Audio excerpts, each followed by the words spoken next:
Friends, जन्मभूमि series को आगे बढ़ाने हम पहुंच गए हैं नेपाल, जो दुनिया की सबसे सुंदर वादियों, उच्चतम पर्वतीय श्रृंखला, प्राकृतिक सुंदरता और अपनी संस्कृति के लिए पूरी दुनिया में प्रसिद्ध है।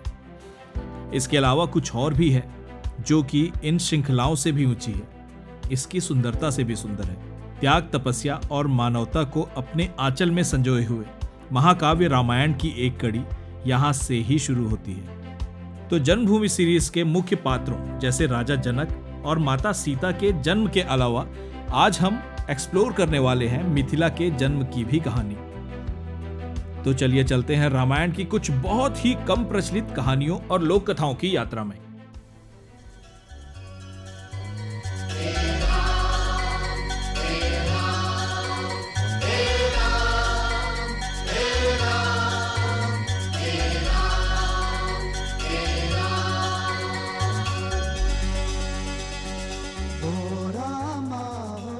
फ्रेंड्स, मिथिला की उत्पत्ति के संबंध में मुख्यतः हमें दो कहानियां जानने को मिली।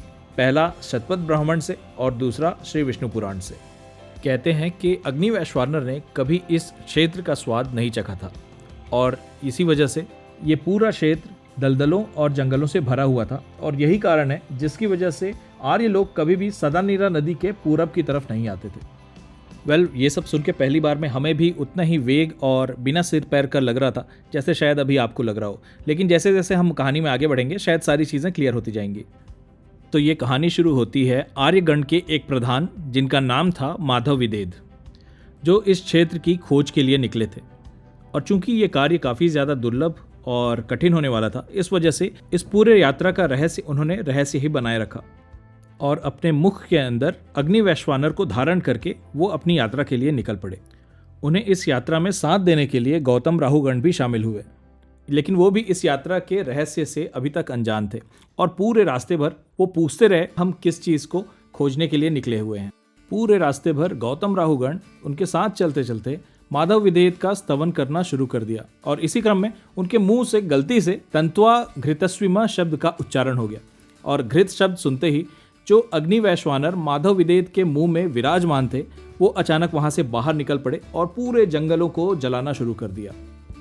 और इस तरह से यहाँ का जंगल पूरी तरह से जलकर साफ हो गया, यहाँ तक कि वहाँ का दलदल भी पूरी तरह से सूख गया।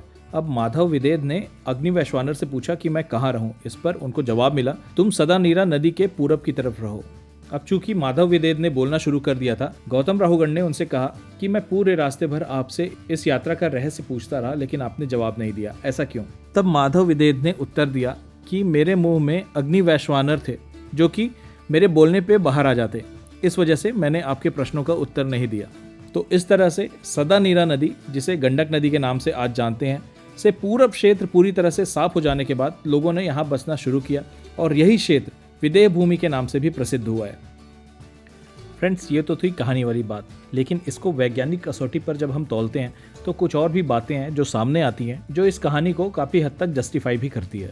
जैसे प्राचीन कृषि का विकास संबंधी पुस्तकों से हमें ये रेफरेंस मिलता है कि प्राचीन काल में कैसे दलदल तथा जंगली क्षेत्र को बसने और कृषि लायक बनाने के लिए जंगलों में आग लगाई जाती थी। दूसरा, आर्यों को कृषि युग में प्रवेश करने के लिए बहुत सारे विरोधों का सामना भी करना पड़ा था। इस पर आर्य दो वर्गों में बंट गए थे। पहला वर्ग जंगलों को नष्ट करने के पक्ष में बिल्कुल भी नहीं था। उनका मानना था कि पृथ्वी अपने आप में हमें भोजन देने में समर्थ है, इसलिए जंगलों को काटना या उन्हें जलाना, उन्हें नष्ट करना बिल्कुल भी सही नहीं है। लेकिन इसके विपरीत दूसरे वर्ग का कहना था कि पर्याप्त भोजन उपलब्ध नहीं होने के कारण हमें पृथ्वी से भोजन मांग कर लेना होगा। और शायद इसी परस्पर विरोधी विचारधारा के कारण ही माधव विदेद ने अपने पूरे यात्रा को गुप्त रखा हो। अग्नि वैश्वानर को मुंह में धारण करने का तात्पर्य शायद यहाँ अग्नि को लाने से लगाया जा सकता है। जैसे कि हमने वीडियो के शुरुआत में कहा था कि आर्य लोग सदानीरा नदी के पूरब नहीं आते थे क्योंकि अग्नि वैश्वानर ने इस क्षेत्र का स्वाद नहीं चखा था, इसलिए गौतम राहुगण इस यात्रा का रहस्य जानकर लौट सकते थे। तो माधव विदेद ने शायद इसी वजह से अपनी यात्रा के संबंध में गौतम राहुगण से कुछ नहीं कहा होगा। इस क्षेत्र में ध अक्षर को ह प्रोनाउंस किया जाता है, तो शायद विदेद से विदेह बन गया होगा। तो शायद ये भूमि पहले विदेद भूमि कहलाती होगी, जिसे कालांतर में मदर टंग इन्फ्लुएंस की वजह से विदेह भूमि के नाम से जाना गया होगा। तो ये थी विदेह भूमि या मिथिला के जन्म की पहली कहानी। हमारी दूसरी कहानी का रेफरेंस आता है श्री विष्णु पुराण से। ये कहानी शुरू होती है इक्ष्वाकु वंश के पुत्र निमि से, जो कि सहस्त्र वर्षों में संपन्न होने वाला एक यज्ञ करवाना चाहते थे और इसके लिए उन्होंने होता के रूप में वशिष्ठ जी का वरण किया था। लेकिन वशिष्ठ जी पहले से ही इंद्रदेव के यज्ञ में आमंत्रित थे, जो कि 500 वर्षों तक चलने वाला था। इसलिए उन्होंने निमि से कहा कि आप 500 वर्षों तक रुक जाएं, इंद्र का यज्ञ समाप्त होने के बाद मैं आपके यज्ञ में होता बनूंगा। इस पर निमि ने उनको कोई भी जवाब नहीं दिया और वशिष्ठ जी ने समझा कि निमि ने उनकी बात मान ली है और वे इंद्र का यज्ञ करने के लिए चले गए। इधर निमि इतने दिनों तक रुकने के लिए बिल्कुल भी तैयार नहीं थे और इसलिए उन्होंने गौतम ऋषि को होता बनाकर यज्ञ का शुभारंभ भी कर दिया। उधर जब इंद्र का यज्ञ समाप्त हुआ तब वशिष्ठ जी लौटकर वहां वापस आ गए। तब उन्होंने देखा कि गौतम ऋषि होता के रूप में विराजमान है और ये देखकर वो आग बबूला हो गए और उन्होंने निमि से कहा कि तुमने गौतम को होता बनाकर मेरा अपमान किया है, इस वजह से तुम देह रहित हो जाओगे। इस पर निमि ने भी विक्षुब्ध होकर उनसे कहा कि महाराज, आपने बिना जाने समझे मुझे श्राप दे दिया, इस वजह से आप भी देह रहित हो जाएं। इस तरह से परस्पर श्राप के कारण दोनों ही देह रहित हो गए। वशिष्ठ जी देह रहित होने के बाद मित्रावरुण के वीर्य में प्रवेश कर गए और इस तरह से मित्रावरुण के पुत्र के रूप में उनका जन्म हुआ। इधर निमि का भी प्राण निकल गया। उनका जो प्राण रहित शरीर था उसे यज्ञ समाप्त होने तक सुरक्षित रख दिया गया। जैसे ही यज्ञ समाप्त हुआ, सभी देवगण अपना अपना भाग लेने के लिए यज्ञ भूमि में पधारे। ठीक उसी समय ऋत्विकों ने भी सभी देवों से यजमान को वर प्रदान करने के लिए आवेदन किया। ऋत्विकों का आवेदन स्वीकार कर लिया गया और देवों ने निमि को शरीर देने के लिए प्रेरित करना शुरू कर दिया, लेकिन पुनः देह धारण करने के लिए निमि तैयार नहीं हुए।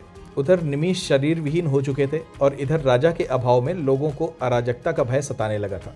इस वजह से लोगों ने निमि के शरीर को आरणी से मतना शुरू किया और इस मंथन से एक बालक का जन्म हुआ, जो स्वयं जन्म लेने के कारण जनक कहलाए।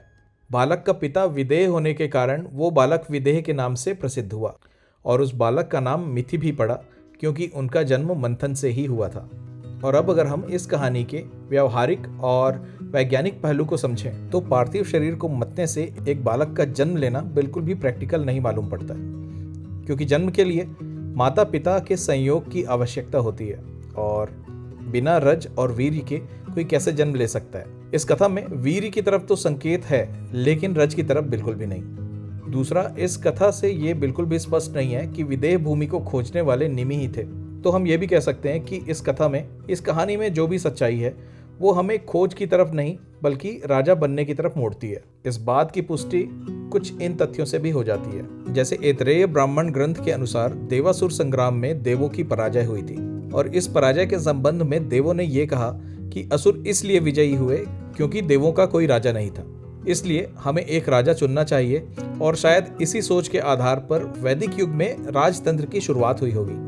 तो शायद ऐसा भी हो सकता है कि विदेह भूमि की खोज और वहां पे बसावट के बाद उस क्षेत्र में आक्रमण एवं अराजकता का भय रहा हो, इस वजह से ही निमि का चुनाव राजा के रूप में हुआ होगा। लेकिन उस वक्त में विधिवत राजा तभी बनते थे जब उनका राजसूय यज्ञ होता था और शायद इसी यज्ञ के समय में वशिष्ठ जी ने उनका विरोध किया होगा और वशिष्ठ जी के शाप के कारण जब निमि देह रहित हो गए थे तब राजा का चुनाव करना आवश्यक हो गया होगा और राजा की घोषणा तक निमि का शरीर सुरक्षित रखा गया होगा।